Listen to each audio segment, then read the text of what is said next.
Boogie, drop that beat.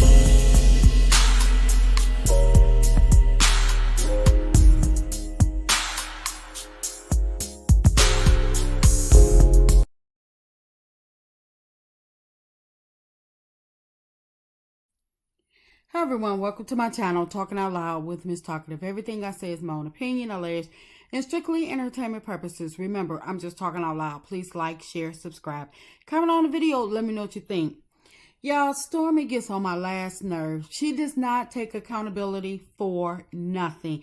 Now, people are, giving her praise for this scene that she had with her COO, supposedly Kyle, talking about how vulnerable she is and how, open she's being. No, Stormy is not being open because Stormy is deflecting from what's really going on. Stormy is still not being, she's not serious. She still wants to play in our face. Stormy came on this show like she was top dog, like she was somebody. And I'm not saying she was a nobody or anything, but she came on like she was, just that it girl. She was that one, and she thought she was finna step over everybody, go to the top of the food chain and become Miss Love and Marriage Huntsville, when she had already, majority of the viewers had already sided with her. They, resonated with her as being a young, successful entrepreneur, Black, so in the beauty products. So people were really like cheering her on and, being her cheerleader, until she showed her true colors of what she actually represents in her true characteristics. Stormy, in my opinion, she's a loudmouth liar. And there's nothing wrong with being loud and, trying to, and because, people that's loud, sometimes they're fun and, they're a great time to be around. But Stormy, her loudness is, I'm gonna be loud, over talk you. I'm gonna be rude, and because she trying to act like she got a little piece of money, she feels as though she's better than other people, and that's how she came on the show, like she was better than everybody. And I believe that the only reason that she filmed this scene is to try to get the viewers to come around and try to see her in a different light and try to rebuild her reputation on Love and Marriage Huntsville, because everybody has already been spreading the word about how Stormy is bad business. She and how she has given people foul merchandise. What it was, mildew, how her ratings are with the Better Business Bureau. And I understand that, she keep on talking about, oh, I got it out the mud. And she probably did. But at the same time, Stormy, the only reason I believe that Stormy filmed this scene with Kyle is because she was exposed. And I believe the first person that exposed her, in my opinion, correct me if I'm wrong, I'm not trying to steal anybody's shine, but the first person that I recognized that exposed Stormy was Brown Skin Girl. And I believe that she's been getting exposed ever since Brown Skin Girl reported on that $1 million lawsuit. That $1 million lien that she had, and how she was being taken to court. And seemed like every month since Brown Skin Girl told on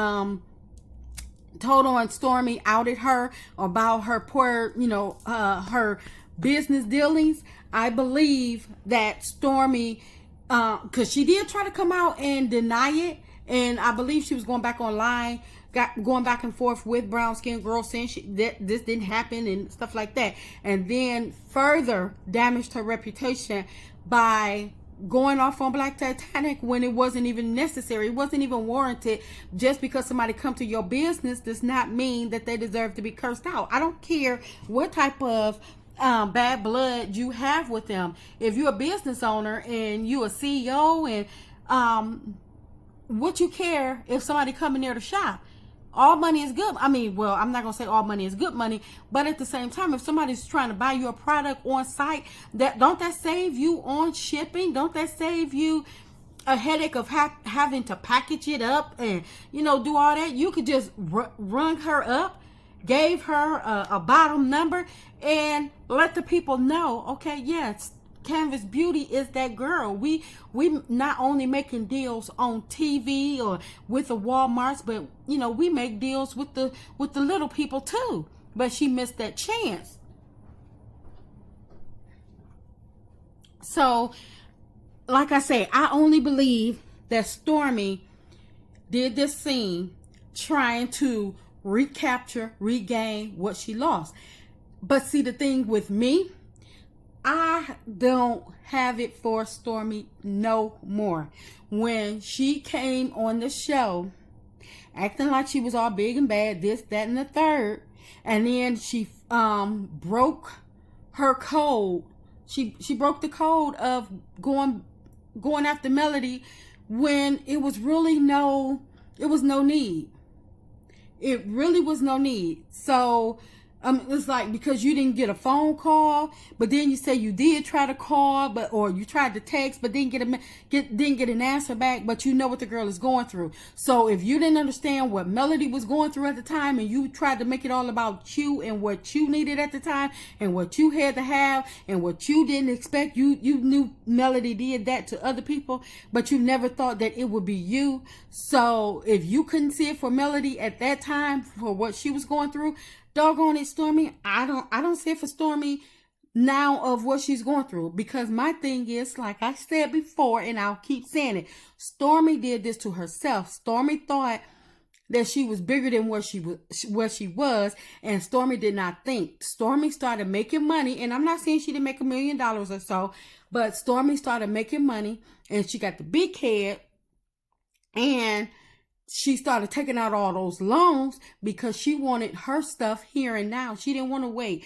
She didn't put any money back in the business. The money that she made, she spent it as fast as she was getting, and she took out them loans, and so the money that she was getting in, now they have to go towards the loans. And because before she know it, she didn't racked up so many loans and don't know which loan to pay back first. And so she thought that getting on Love and Marriage Huntsville was going to be the answer to her problem, because she was going to gain even more viewers. But it actually backfired on her, because she made the mistake. And I'm not going to say mistake, because she did what she wanted to do. And I don't care who put it in her ear, who did what, because Stormy is a grown woman, and for you to be a CEO, can't nobody. You had to make some decisions, some tough calls of what to do, what not to do in your business. So even if somebody said, it'll be a good idea if you went after Melody. You were already a friend of the show, and you got on the show by way of Melody. So why would it behoove you to go against the person that brought you on? Because you thought it was good for TV, or someone else advised you that it was good for TV? No, you did what you wanted to do because you and your mama thought that, Stormy and her mama thought that they were bigger than Melody. And that's why Stormy sicked her mama, put that battery in her mama back, and her mama couldn't wait for the season to be over, and here she comes attacking Melody. Like, for what? What did Melody do? She didn't like the fact that Melody was starting a sugar mama line. She didn't like the fact that that Melody products were actually selling, and she don't like the fact that Melody has a chemist. She was betting on probably the fact that it's because her business was her business was successful, that if she talked down on Melody's business, then that would diminish Melody's business and stop people from buying from Melody by throwing out statements as trying to incite the people to thinking that Melody was white labeling her products, and to say that Melody is piggybacking off of her with the baby line. So I feel as though Stormy did this damage to herself, and I don't care how many fake tears she cried, or how many the Visine she's put in her eyes so she can cry. And I do not believe for 1 second that people were forging her signature. I don't believe that other people, her manager, whomever else she's trying to blame, ruined her business, because Stormy valued herself on her company being this big, this big commodity, and how she got it out the mud, how she did everything. Even with Tisha, Stormy is talking about, I did my website, I did this, I did that. But then each time she keep on bragging about what she did, we further hear down the line that somebody else helped her. So now she bragged about doing all of this stuff, and now we're hearing that, oh, well, I didn't know how to do this, I didn't know how to do this, I didn't know how to do this, I didn't know how. It's a lot of people that don't know how to do certain things, but they don't blame, they don't come on acting like they that mess, they like, they the shit when people ask them about it. And they don't lie and say that they're 8-figure rich when they're up to their elbows in liens and lawsuits. And they do not sit up here and blame other people when things go wrong. And then it's like, and like I say, how many years is Stormy going to claim that that she's going through growing pains? How many years? When other people are speaking on success, oh, my business this, my business that, I did it, I got it out the mud. But then you want to sit up here and say, oh, well, you know what? I'm still going through things. But let that be on somebody else that's having a lien or lawsuit or a bad business deal or something. Something's going wrong with their business. I got it out the mud. So which one is it, Stormy? Did you get it out the mud and you built this multi-million-dollar business from the ground up, or were people sabotaging you along the way? I don't believe people were sabotaging you. I believe you sabotaged yourself, and I believe you get what you get when you get it. But I don't have no dealings for Stormy. I don't know about y'all, but she didn't do anything but piss me off with this scene between her, Kyle, and then with her talking to her husband, still trying to claim victim. It did nothing for me. And that's just my opinion. I'm just talking out loud. Please like, share, subscribe, comment on the video. Let me know what you think.